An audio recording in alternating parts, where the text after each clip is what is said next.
الصلاة والسلام عليك يا رسول الله اللهم صل على سيدنا مولانا محمد وعلى آل سيدنا مولانا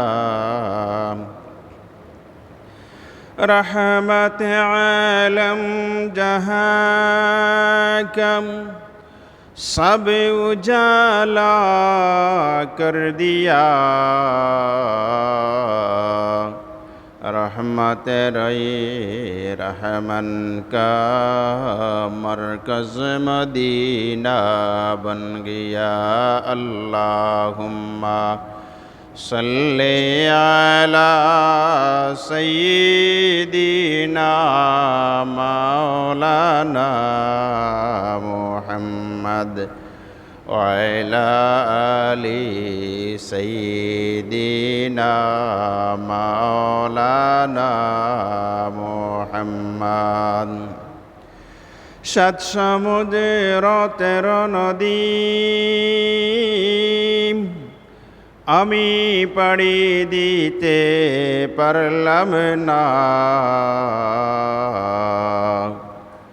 সেই কারণে রোজ মাহশরে আমাদেরকে বলিও না আল্লাহুম্মা সাল্লি আলা সাইয়্যিদিনা মাওলানা মুহাম্মদ وعلى آل سيدنا مولانا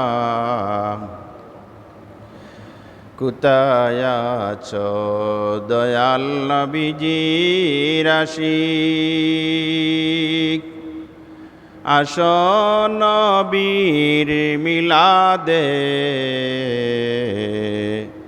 রোজে মাহশরে বলবেন না রে, বলছেন নবী হাদিসে আল্লাহুম্মা সাল্লি আলা সাইয়্যিদিনা মাওলানা মুহাম্মদ ওয়ালা আলি সাইয়্যিদিনা মাওলানা। লা ইলাহা ইল্লাল্লাহ লা ইলাহা ইল্লাল্লাহ লা ইলাহা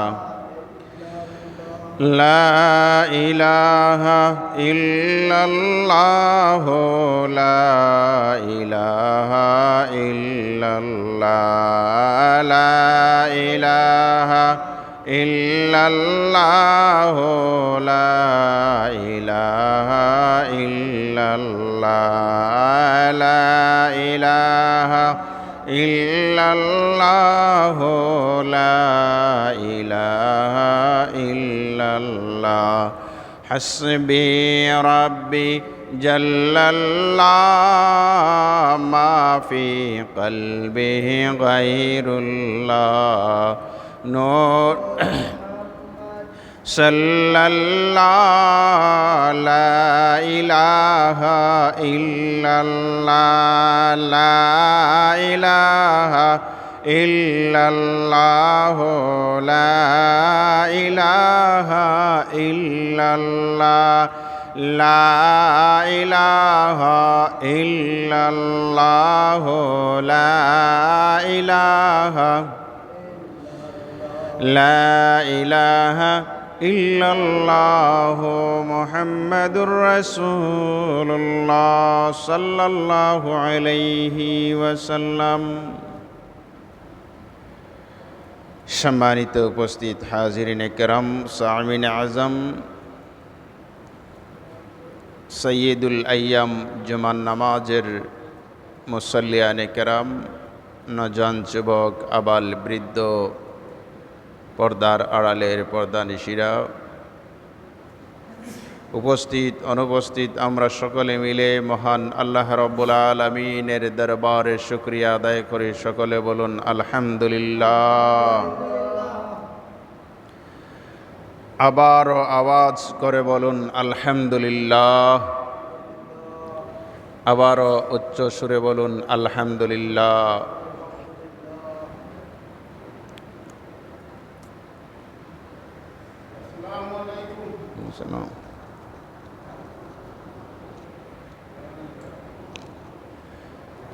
যে মহান রব্বুল আলামিন আমাদেরকে মসজিদে আসার এবং বসার তৌফিক দান করেছেন, ওই মহান রব্বুল আলামিনের দরবারে আমরা শুকরিয়া আদায় করি। কারণ যখন আমরা আলহামদুলিল্লাহ বলে আল্লাহর শুকরিয়া আদায় করি, আল্লাহর নবী রসুলে পাক সাল্লাল্লাহু আলাইহি সাল্লাম বলেছেন, আসমান এবং জমিনের মাঝখান সওয়াবে ভরপুর হয়ে যায়। বলুন সুবহানাল্লাহ। যখন আমরা আল্লাহর শুকরিয়া আদায় করব, ওই আল্লাহর শুকরিয়া আদায় করার সময় যখন দুই নম্বর বার বলবো আলহামদুলিল্লাহ, ওই 2 নম্বর বার আলহামদুলিল্লাহ বলার সঙ্গে সঙ্গে 7 আসমান এবং 7 জমিন সওয়াবে ভরপুর হয়ে যায়। বলুন সুবহানাল্লাহ। যখন আমরা আল্লাহর শুকরিয়া আদায় করার উদ্দেশ্যে 3 নম্বর বার বলবো আলহামদুলিল্লাহ, 3 নম্বর বার আলহামদুলিল্লাহ বলার ফজিলত হলো, আল্লাহ রাব্বুল আলামিন আমাদেরকে ডেকে বলেন, হে আমার গোলাম, আমার বান্দা, তুমি আমার কাছে প্রার্থনা করো, অর্থাৎ চাও। আল্লাহর শুকরিয়া 3 নম্বর বার আদায় করে যখন আল্লাহর বান্দা আল্লাহর কাছে কোনো কিছু চাইবে, প্রার্থনা করবে, অর্থাৎ দোয়া করবে, সঙ্গে সঙ্গে আল্লাহ পাক রব্বুল আলামিন তার দোয়াকে কবুল করে নেবেন। বলুন সুবহানাল্লাহ। হাজিরিনে কেরাম, সামিন আজম, এই জন্যই আল্লাহ পাক রব্বুল আলামিন তার কোরআনের ভাষায়, কোরআনের মাধ্যমে আমাদেরকে জানিয়ে দিয়েছেন যে তোমরা সব সময় আমি আল্লাহর শুকরিয়া আদায় করো, সুখে দুঃখে, হাসি এবং কান্নায়। এর জন্য কোরআনের মধ্যে আমার আল্লাহ রাব্বুল আলামিন বলেন, লাইন শাকারতুম লাযীদান্নাকুম ওয়া লাইন কাফারতুম ইন্না আযাবি লাশাদীদ। আওয়াজ করে বলুন আল্লাহু আকবার। আমার আল্লাহ রাব্বুল আলামিন কোরআনের মাধ্যমে আমাদেরকে বললেন, তোমরা যদি আমি আল্লাহর শুকরিয়া আদায় করো, লাইন শাকারতুম, যদি তোমরা আমি আল্লাহর শুকরিয়া আদায় করো তবে আমি নিয়ামত বাড়িয়ে দেব। যদি তোমরা আমি আল্লাহর শুকরিয়া আদায় করো তাহলে আমি আল্লাহ রাব্বুল আলামিন তোমাদের জন্য আমার নিয়ামত বাড়িয়ে দেব। ওয়ালাইন কাফারতুম ইন্না আযাবি লাশাদীদ, আর যদি তোমরা আমার শুকরিয়া আদায় করো না, নাশুকরিয়া করো, তবে জেনে রাখো আমার শাস্তি অত্যন্ত কঠোর হবে। ইন্না আযাবি লাশাদীদ, আমার আযাব অত্যন্ত কঠোর হবে। এর জন্যে আমরা সুখে দুঃখে, হাসি কান্নায় সব সময় আমরা কি করব? আল্লাহর শুকরিয়া আদায় করব। আল্লাহ রাব্বুল আলামিন কোরআন শরীফের অন্য একটি আয়াতের মধ্যে আমার আল্লাহ বলেন, ওয়া ইন তাউদ্দু নি'মাতাল্লাহি লা তুহসুহা।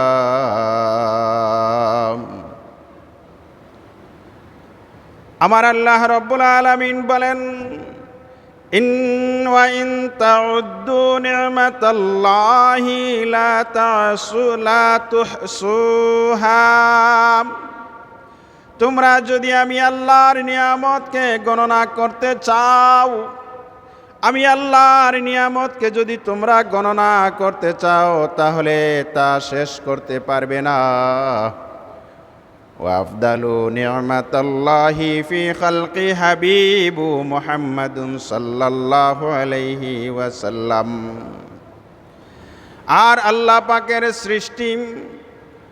সৃষ্টি জগতের মধ্যে সবচাইতে শ্রেষ্ঠ, সবচাইতে উত্তম নিয়ামত হলো তার প্রিয় হাবিব মুহাম্মাদুর রাসূলুল্লাহ সাল্লাল্লাহু আলাইহি ওয়াসাল্লাম।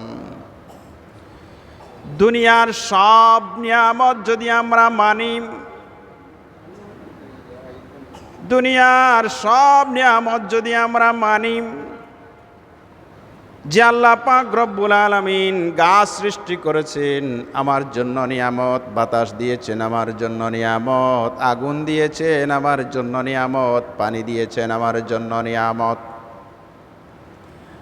সবগুলা মানলাম, মেনে নিলাম। শুধুমাত্র নবী মুহাম্মাদুর রাসূলুল্লাহ সাল্লাল্লাহু আলাইহি সাল্লামের কাছে যাওয়ার পরে যদি ওই নিয়ামতটি সাদরে গ্রহণ না করি, তাহলে কোনো কিছুই আদায় হবে না, আল্লাহর শুকরিয়া আদায় করা হবে না। কারণ আল্লাহ রাব্বুল আলামিন বলেছেন, আফদালু নি'মাতাল্লাহি ফিল খালক, আমার সৃষ্টির মধ্যে সর্বশ্রেষ্ঠ নিয়ামত হলো আমার বন্ধু, আমার নবী মুহাম্মাদুর রাসূলুল্লাহ সাল্লাল্লাহু আলাইহি সাল্লাম। এই নিয়ামতকে যদি তোমরা দূরে সরে থাকো, অর্থাৎ নবীর আদর্শ, নবীর আখলাক, নবীর হাদিস, নবীর কথা, নবীজির উপদেশ, এইগুলি থেকে যদি আমরা দূরে থাকি, তাহলে নিয়ামত মানা হলো না। ফিতনার যুগ, এই ফিতনার সময়ে আমাদের ঈমান টিকে রাখা অত্যন্ত কঠিন হবে, আমাদের ঈমান টিকে রাখা অত্যন্ত কঠিন হবে। কোরআনের মধ্যে আল্লাহ শুকুর আদায় করি, আল্লাহ পাক সুবহানাহু ওয়া তাআলা আবার বলেন, ফাযকুরু আলা আল্লাহি লাআল্লাকুম তুফলিহুন। আওয়াজ করে বলুন আল্লাহু আকবার। আল্লাহ রাব্বুল আলামিন বলেন, তোমরা আল্লাহ পাকের নিয়ামত রাজিকে স্মরণ করো।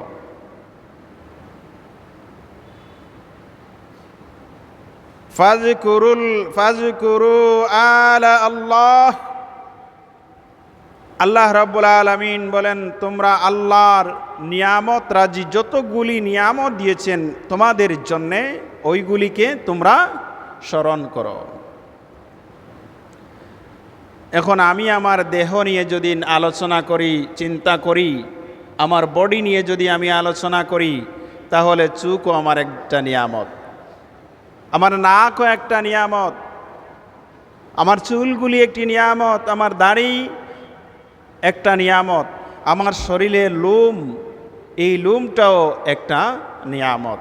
যদি শরীরের মধ্যে লোম না দেওয়া হতো, ওই লোমগুলি যদি না থাকতো, তাহলে আমরা মানুষ বাঁচতাম না, আমাদের শরীর ফেটে টুকরা টুকরা হয়ে যেত। এর কারণ কি? আমার শরীরের ভিতরে যে তাপমাত্রা আছে, আমার শরীর যে উত্তপ্ত হয়, এই গরমটা লোমের গুঁড়ি দিয়ে পানির মতো বের হয়ে যায়। শীতের দিনে গোসল করে দেখবেন শরীর থেকে ধোঁয়া উঠতেছে, গোসল করার পরে দেখবেন শরীর থেকে ধোঁয়া বের হইতেছে, অর্থাৎ ঠান্ডা পড়েছে, শরীরের গরমগুলি ভিতর থেকে বেরিয়ে যাচ্ছে।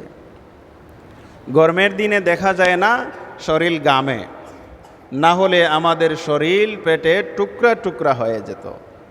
যাদের শরীরে লোম কম, গরমের সময় তাদের কাছে গিয়ে আপনি দাঁড়াইতে পারবেন না, সারা শরীর গন্ধ হয়ে যায়। শীতের দিনে শরীর ফেটে যায়, শরীর চামড়া ফেটে যায়। কারণ কি? এর কারণই হচ্ছে একমাত্র শরীরের লোম। এর জন্য এই শরীরের লোমগুলিও আমার জন্য কি একটি নিয়ামত। আর এই নিয়ামতের শুকরিয়া যদি আমরা আল্লাহ রাব্বুল আলামিনের দরবারে আদায় না করি, তাহলে আমরা নাশুকুর বান্দার লিস্টে চলে যাব, নাশুক্রিয়া বান্দার লিস্টে চলে যাব। আর নাশুক্রিয়া বান্দার লিস্টে যাওয়াই হচ্ছে ইন্না আযাবি লাশাদীদ, কঠিন শাস্তির উপযুক্ত হওয়া।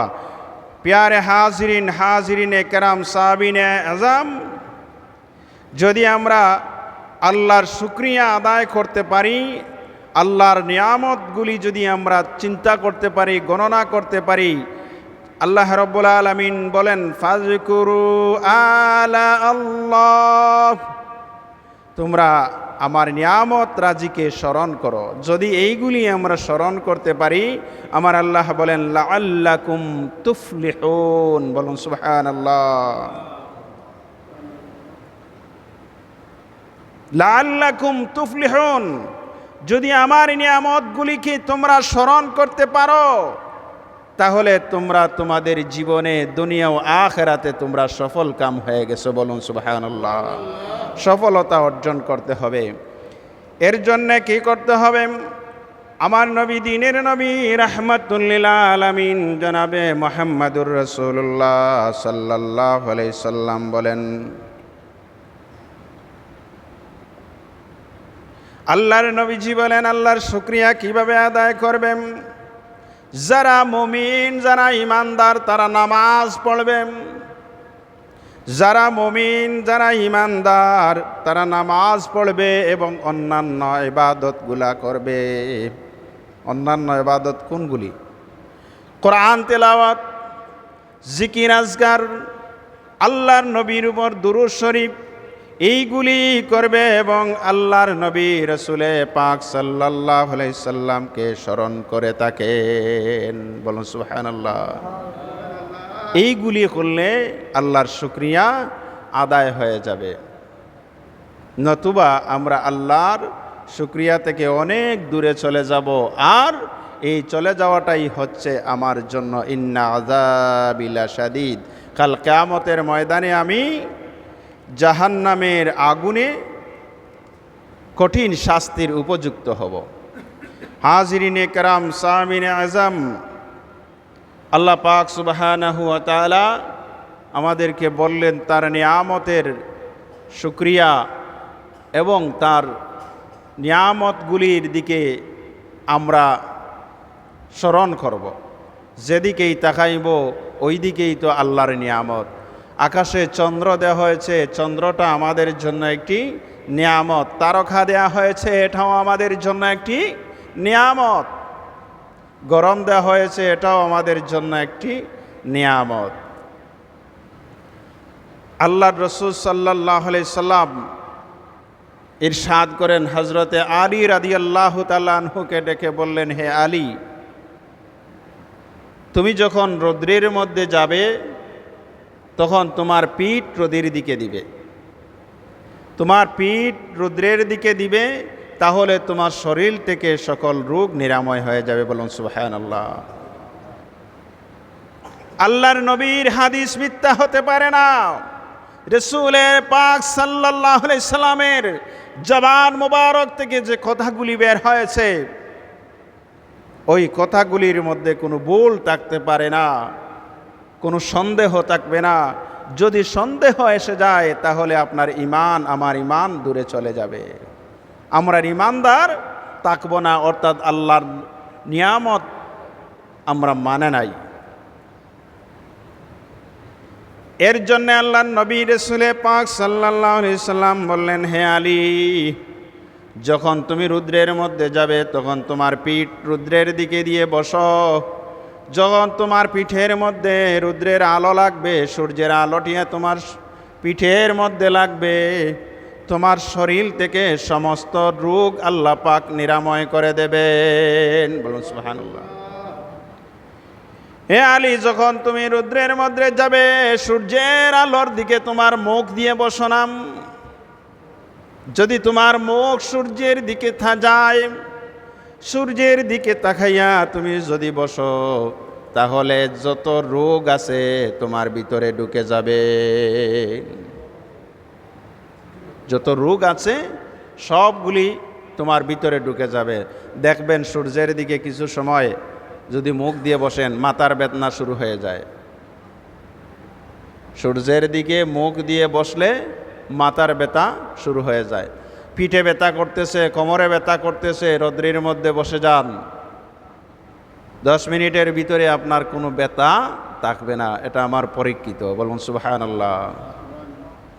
অন্যান্য দেশের লোকেরা রৌদ্রের মধ্যে পিঠ দিয়ে, মুখ নিচ দিয়ে রৌদ্রের আলো নেয়, আর আমরা কি করি? এসির ভিতরে ঢুকি, ফ্যানের বাতাসে আরামে বসি না। পিঠ দিয়ে রৌদ্রের মধ্যে বসবেন, দেখবেন আপনার আমার সকলের শরীরের যত ধরনের রোগ জীবাণু আছে ওই রৌদ্রের আলোর কারণেই আল্লাহ পাক রব্বুল আলামিন আমাদেরকে শিফা করে দেবেন। বলুন সুবহানাল্লাহ। এটা আল্লাহর নবী রাসূলে পাক সাল্লাল্লাহু আলাইহি সাল্লাম বলেছেন। জিকির করুন লা ইলাহা আল্লাহ, লা ইলাহা আল্লাহ, লা ইলাহা। জোরে জোরে আওয়াজ করে লা ইলাহা ইল্লাল্লাহ, লা ইলাহা ইল্লাল্লাহ, লা ইলাহা ইল্লাল্লাহ, লা ইলাহা ইল্লাল্লাহ, লা ইলাহা ইল্লাল্লাহ, লা ইলাহা লা ইলাহা ইল্লাল্লাহ, লা ইলাহা। আসমানে বলে এক আল্লাহ, জমিনে বলে এক আল্লাহ, আমরা বলি নেই তো কোনো মাবুদ আল্লাহ ছাড়া, লা ইলাহা ইল্লাল্লাহ, লা ইলাহা